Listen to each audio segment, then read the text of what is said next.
Ассалаумағалейкум. Бүгін біздерде мынандай платадағы регулятор температура мен ылғалды контроль жасайды. Модель XYTR01 деген. Бұл жерде питание 5 вольттан 40 вольтқа дейін жүре береді. Мына жерде микро USB-ден қолдансаңыз болады. 12 вольт және де 24 вольт берсеңіз де болады мына питание ортасында. Яғни ол жерде плюс-минус, мына жерде өз көрініп тұр, артында платан плюс 12 вольт плюс берсеңіз болады, немесе 5 вольт, 24 вольт, 40 вольтқа дейін, немесе минус берсеңіз болады. Ол ортасына кетеді. Және де қолдарыңыз ылғал болса, мына платаны ұстаған кезде тигізіп алмаңыздар, өйткені бір-біріне замыкать ету қаупі бар. Одан кейін мына жерде бізде мына датчигіміз бізде ылғалға жауап береді. Мына жердегі вход температураға жауап береді. Оны былай көрейік, міне қарасаңыздар. Сол жағымыздағы бізде температураға жауап береді. Мына жерде темп деп жазылып тұр өзі.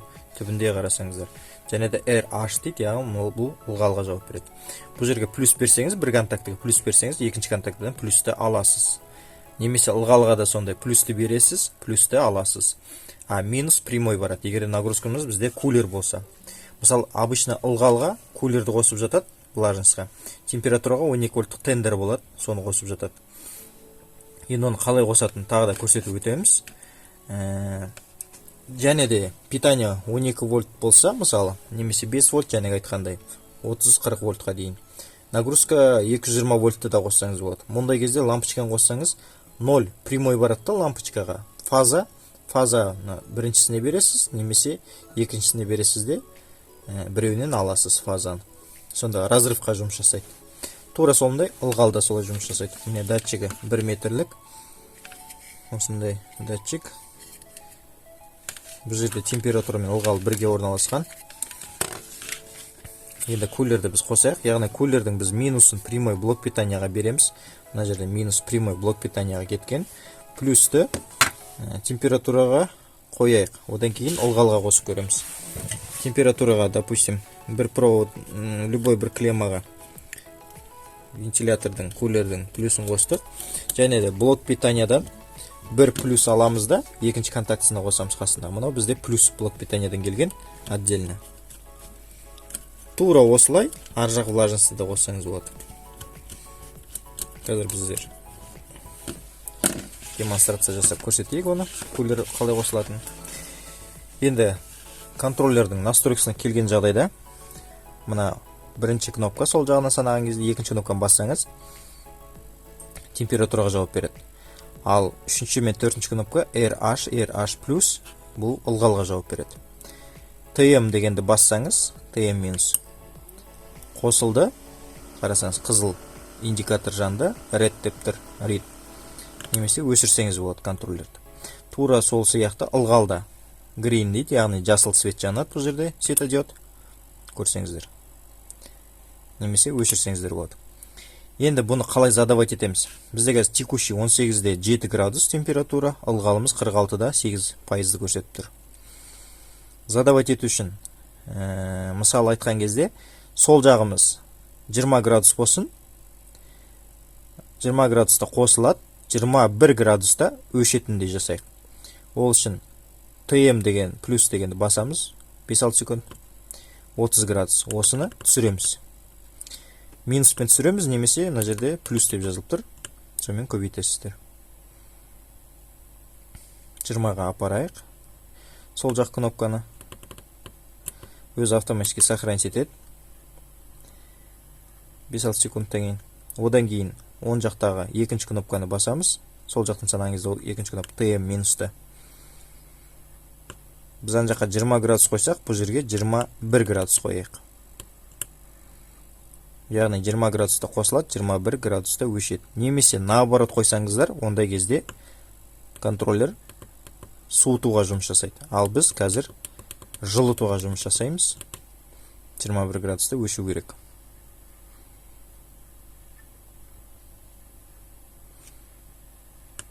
Контроллерді қостық. Текущий температура 18-де 3 көрсетіп тұр.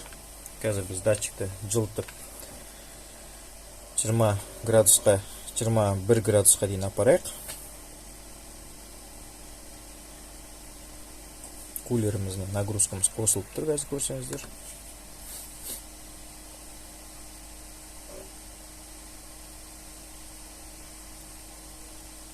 Датчигіміз 19-да 4 градус болды.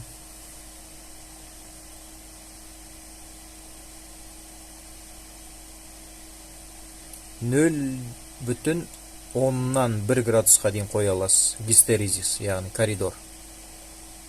21-де өшу керек бізде. Міне, өшті.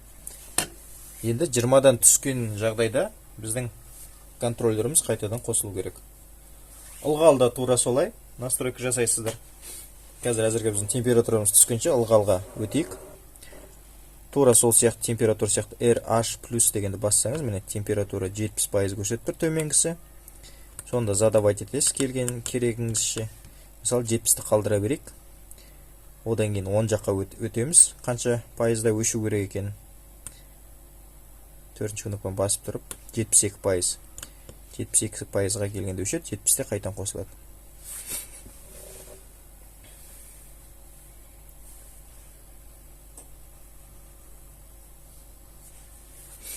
Бұл жерде датчигіміз кішкене анандай датчик болмаған соң, мына датчик тез сууда, жылууда кішкене қиындау сияқты. Бірақ енді защитасы бар екен. Сол үшін болған кулерде негізі охлаждение болған жерде жіберген жақсы екен. Кулер постоянно үрлеп тұрған дұрыс сияқты. Біздегі суытып жатырмыз. Температурамыз 23-те 8-ге түсті, 7-ге түсті.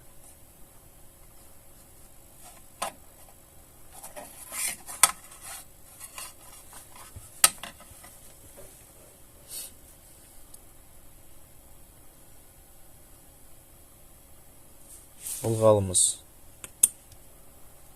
10-ға қойдық, яғни ылғалымыз қосылды деген сөз.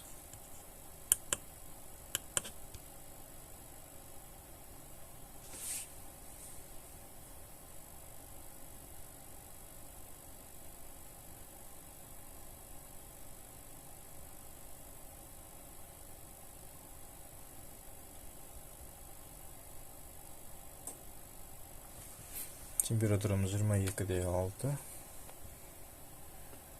Бұл жерін тездетіп жерге тырысамыз роликте. Тезірек айландырып жіберу үшін.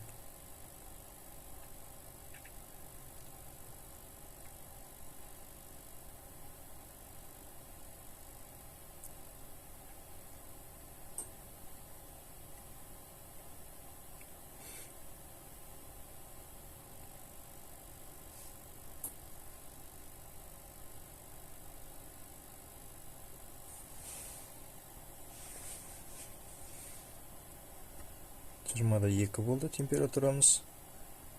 Қазір 19-да 20-дан төмен түскен кезде кулеріміз қайтан қосылу керек. Кулеріміз қосылды. Тура осы сияқты жаңағы айтқандай ылғалға да солай қосасыздар. Қазір мен қосып ылғалды да көрсетейін.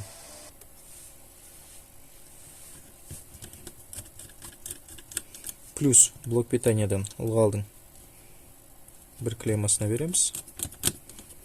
Кулердің плюсын екіншісіне жалғаймыз. Кулердағы минусты прямой блок питанияға апарамыз.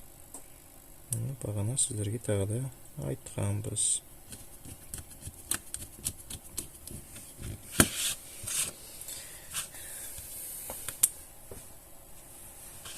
Плюсымыз ағытылып кетті.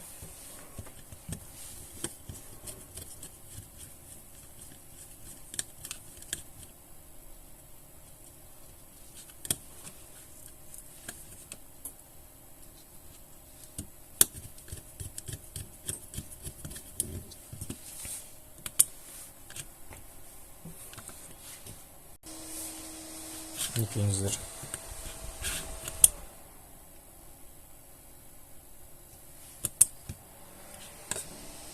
Ылғалымыз істеп тұр.